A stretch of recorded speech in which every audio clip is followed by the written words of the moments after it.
Hello ladies and gents, this is another video brought to you by Hood. In today's video it's going to be about my Solenopsis geminata, 7 to over 10,000 workers in 9 months, and I'm not even exaggerating. To tell you the truth, 10,000 is very optimistic, because when I was talking with my friends online and I was doing a little video of it, they reckon I had about 15,000, but I just didn't want to say I had 15,000 when it's not really the case. By the way, I've got a lot. Now, if you don't know the playlist of these guys, I'll put a link in the top right corner now so you guys can check it out. But it's definitely worth watching all my videos up to the point so you know exactly what I'm doing. So let me do a quick overview in today's video. This was when I first got them back in July of 2021. I actually didn't mean to buy these, believe it or not. I was on a camping trip, wife had gone to sleep, I was bored, was looking on the internet, drinking whiskey because it was my birthday, a little bit tipsy, a little bit drunk, and boom. I ended up buying ants, which I tried to avoid like the plague. Solenopsis geminata. I know these things are hard to look after, as you know my trial and tribulations if you checked out my playlist, but I'm not disappointed I got them. So this was them when I first got them. Now let's check them out and see what they look like now. This is them in their larger outworld, and this outworld for scale is 40 centimeters long and 28 centimeters deep, should I say. So it's not small, and I've got loads in there. And as we check down the pipes, look at these outworlds. These outworlds aren't necessarily small. That one's not too bad, it's a medium-sized nest. But this outworld's huge, and you can see how busy they are. But I'll do a macro shot of that in a second. But this is their newest outworld, and look how busy they are in here. And this outworld isn't small by itself. This outworld is literally 38 centimeters long and about 20 centimeters deep. So it's still not a small outworld. Let's do a macro shot of the nest, because we all know I love a macro shot. This is actually the Wakooshi MS 3.5. This was really good at holding on to the humidity and keeping it nice and high around the 70-80 that they like. And they do follow the humidity with their brood, but as you can see here, they've moved all the brood out of this now, but they are still quite busy worker-wise. You can't see there, that's really busy. Now this is the second nest I moved them into, which is the Wakooshi 5.5 nest. And as you can see, they are still utilising this. Now they're very busy in here, such as there's a lot of workers and stuff cutting around, as you can see here. But as we go into this side of the nest, I struggle to focus in because there's so many on the roof, but this is packed full of brood still. Now like I said, this one side is literally an MS 3.5 on one side, and the other side with a central channel is another MS 3.5, to give you kind of idea of scale for the 5.5s. And as you can see here, this is stacked to the brim with brood. Now this is a story you'll see replicated elsewhere, but we'll talk about that in a bit. But as you can see, they love stacking their broods in big mounds like this. How they end up feeding them all, I will never know, because surely the wool on the bottom you'd think would get neglected. There's some fresh eggs, so maybe there's a queen here. I've not seen her for a while, so when I'm recording this I may see her and be like all excited, but I've not seen her for a long time. But like I was saying, I don't understand how they managed to rotate feeding the brood equally, because the stuff on the bottom must get neglected, but what do I know? All I know is they do really, really well, and I don't see many dead brood anywhere to worry about that kind of stuff. But as you can see, like I said, they're absolutely ram-packed on this side. Now, I only water this side of the MS 5.5 nest because the other side's been excavated out into the gypsum by the workers, because they're pains in the bums, and I don't hydrate it. And because of that, there's never been a great deal of brood in this side, but it has always been busy with workers, as you can see now. Now don't forget, the Solenopsis are really, really small. Even the majors are small. The majors are probably about 5mm max, and the workers are probably at about 2 to 3mm. So they are very, very small, and you can get a lot of them in a nest like this. And looking at how many I've got in the outworld and how many I've got in that nest, and then check out this nest, bear in mind they're all in the tubing as well. This is now the Wakooshi Gen 3, I think it was the gypsum acrylic nest. No, it wasn't. It was some kind of nest. I did link it in one of my previous videos, check it out. So as you can see here, doesn't look too busy on the walls, but that does improve. But I love the way that the meandering way that the route of this nest takes. As you can see, the clear foraging trails towards the brood, which I'll get to in a second. But I do really like this design, and I have seen them before they moved all their brood into the hydration area, what they do is they stack their brood up against the walls, as you can see here, which utilises this space, because you might look at it and think, well, that's a lot of waste space, Hood. but it's actually not, to be honest, because like I said, they build the brood out like we've just seen previously, and they utilise the space. Now, you just went over the smart meter there. This has a smart meter, and what it's got to get accurate readings of the nest is just a little mesh area, so hydration, so the humidity and temperature can actually get into the sensor. So it does give accurate readings. Well, one would hope anyway. But yet again, as I follow it in from the other side, you can see it's very much the same story about how they've got some on the walls, but this is the main highways. You can see it's a big route for them, with the workers having a set plan of going up and around. Now, I do love these foraging trails. Jeez, English is hard today. Foraging trails, as I've said in other videos, and there's a major with a massive head. I love them as well. They look so cool. There's another one and another one. But what I did find interesting, but I'll talk about that, about the majors in this colony, but I'll talk about it in a bit because we are just going into the brood chambers. Now, yet again, these are large gypsum areas, which are the highest humidity, and that's why the brood's here. And as you can see, they've stacked it high. Now, what they have done, which took them all of 3 seconds to do, as soon as I moved them into this, they excavated a lot of the gypsum out of this. And I've just been hooking up in the outworlds and stuff, but it was stacked high with debris. You can see there in the left-hand corner where they've excavated right through into the other chamber.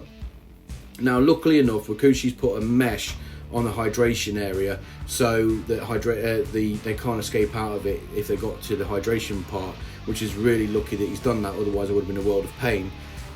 But I am still watering it, but I'm only doing a little bit of watering that in this first chamber. The second chamber that I've got, I water that as normal because I haven't excavated and got underneath it like they have in the other one. Because what I am scared of is if I drown them. I don't want to drown them, to be fair, because I love these ants. I think they're really cool. But as you can see, there is still a really healthy pile of brood. Now, don't forget what I said in my first video, I think it was. Solenopsis queens can lay, when they're in the optimal conditions, up to 10,000 eggs a day. Now, that would just be crazy growth. Now, I generally don't think I've got that kind of growth yet, but I'm not sure what mine's doing. I'll probably say about 500 to 1,000 eggs a day just to maintain the depth. I only cleaned it out the other day and I've got quite healthy, well, healthy is the wrong word to use, quite a large grave building up, but I'm generally not concerned about their numbers dropping due to the size of the graveyard because, as you can see, I've got loads. If you remember in the original video, I said that I did my research and most people seem to think you keep these at 28 degrees. I also stated that from the Colonialists videos and from talking to him, there is a high casualty rate with these queens because I think a lot of people cook the queens because they are keeping them at 28 degrees. This colony has consistently been kept at 25 degrees since I first got it, and as you can see, they're doing fine. So my advice would be to people, if you're looking at keeping these, keep them at around 25 degrees because I have had the crazy growth up to 15,000, but let's just say 10,000 to be fair. Up to 10,000 in 9 months is a very impressive growth. Even though this is a small species of ants, it's still very fast rate of growth. And trying to keep up with them and their growth rate has been a challenge for me. I am generally, I would say, financially okay, and I can generally afford new nests when I need them, and I have struggled to keep up with the demand of these because they are growing so quickly. These ants, even though I have found them very easy to keep because I don't need to worry about humidity, I've got a very good nest set up for them which holds on to humidity, which is great, so I don't worry about that, and I don't worry about the heat because my room's constantly about 25 degrees. I've got a heater in here that's attached to a thermostat, so it shuts it off at around 25, turns it on when it gets to about 24.5 degrees, I think it is. So it's hovering around the 25 degrees area, and they've done absolutely brilliantly. So they're not difficult to keep at all. You just got to keep them with the protein. But where they become difficult is that rate of growth I was talking about, is that I have found it difficult to keep up with them. I have got a very good relationship with Wakooshi, we get on really well. He supplies me with nests, as you well know, and I do pay for them nests, and I struggle to keep up with the amount that they need and the kind of expansion they need. Because don't forget, this setup retail that I've got now for these ants, which is around 10,000 strong plus, is, I would say, easily about £300 worth. I'm looking at the nest where I was talking, that's why it might have got a bit quiet there, but about easily £300 worth of nest space just for these ants. That is a big investment for any ant keeper. And when you couple that up with the fact that they're only 9 months old, that is a very big investment.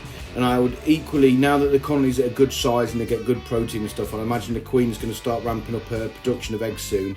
And if that's the case, then I'll probably expect to spend another £300, but not in 9 months this time, more like 4 months or something like that, because like I said, the growth rate's quite big. Luckily, the Gen 3 nest that Wakooshi, that I got from Wakooshi, has got bags of space for them to expand into, and I've also still got the MS 3.5, which they're not even utilising at the moment, so they have got space to expand. But what I am struggling with is foraging space. Now, the way that I'm going to go around this is I'm going to have shelves with tunnels going to different outwards for them, because these 2 big outwards I've got are clearly not enough for them, and it still makes it very difficult for me to clean them out. And trying to clean these out, as you've seen in previous videos, is an absolute nightmare. It is not an easy task, and well, I think in my last video I did of these, you could actually see me getting stung, and you know how painful it is. 1 or 2 stings is not too bad, but when they're en masse on you, that's when it hurts, and it hurts a lot. So they are not for the faint-hearted, and they're definitely not for an inexperienced ant keeper. And more importantly, because I know Ant Canada has made these very popular with younger members of our community, they are not for younger members of the community at all. And I say this with the best intentions, should I say. I'm not being horrible, I'm not being mean, but generally speaking, these guys are not for young keepers. I was on a live chat the other day with a young member of our community, and he's especially interested in getting these. And I tried to talk him out of them for the reasons I've explained before. But there is other species you can get, and I advise him to take as well, such as the Phodolinodas, or Phodoles as a general rule of thumb. They're very small, like these, fast-growing species and very aggressive. And they're a lot more manageable than what these are. So they're a brilliant alternative. There is also Tetramorium biocarolatum, I think I just butchered that. But they're also a very fast-growing species that grow very big but manageable, and they're a lot easier than these delightful girls that you're staring at now. Now, like I said, I mean this with the best intentions, guys. These are not for the faint-hearted. They're not for the inexperienced ant keeper. Yes, they're easy to look after, but their expansion, their growth rate, their anti-escapism, you have to be on board with their anti-escapism, because give it a barrier at least a week and they'll get through it. It's not like a normal barrier, you can leave it for a couple of months. These guys will get through it in a week. So you need to be on game with these, you need to be on top of your game, you need to keep an eye on them, and you definitely don't want to take them for granted, because they will bite you in the ass.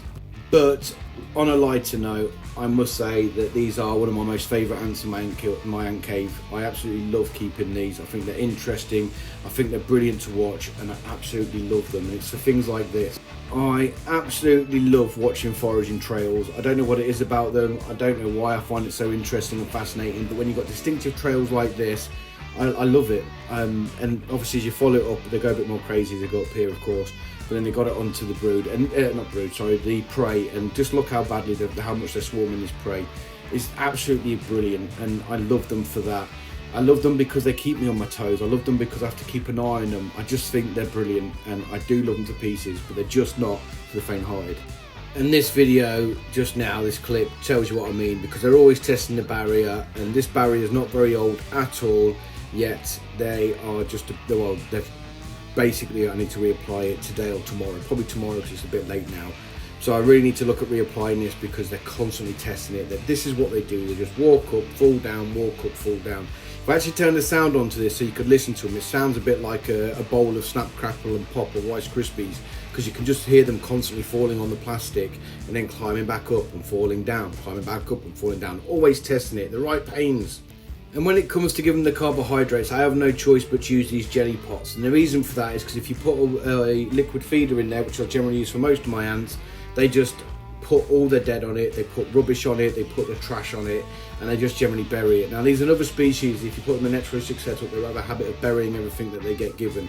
This is why, another reason why I've gone for this kind of setup, because artificial, because you get to see a lot more for me and for you guys watching these videos. They probably go through a jelly pot like this in about 3 days, and as you can see here, they just get on top of it and they just chomp, chomp, chomp, chomp, chomp. Now this is some great footage. Like I said, don't be put off by getting these ants if you can afford to keep them. And I don't mean the cost of them, I mean generally the cost of maintaining them, because they are really great ants to have. And I was talking to the ant lady the other day, and believe it or not, she's going to get these back in stock. So keep an eye on the ant lady's website. I'll put a link in the description down below, and she will have them back in stock very, very soon. We did joke about me getting a second colony of these, and yeah, as much as I love these, I would not get another colony. There is no way I can keep up with 2 of these as well as all my other ants in my ant cave, which, as you guys know, I've got quite a fair few. But by all means, check out the Ant Lady's webpage, and I'll put a link in the description below, like I said, and check out her website. If you like this video or you like my other videos, please hit like and subscribe, because it goes a long way to help my channel. If you've got any questions for me or about my colonies or anything else, by all means check me out on Facebook and Instagram, and you can directly message me, and I generally get back to everybody that wants to talk to me. If you don't want to talk to me, please don't message me, because I like to talk a lot. But please join me in a big thank you to my Patreon supporters, because without these guys, my channel wouldn't be what it is today. So that's a big thank you to Adam W, Adrian, Antantix, Anty Matters, David D, Jason W, Kevin R, Paul A, Pavance, PJGrant and Wakooshi. If you guys want to become a Patreon and help support my channel as well, please check out a link in the description below. But that's it for today then, guys. I do hope you enjoyed this video, and I'll look forward to seeing you in my next one. So bye-bye for now.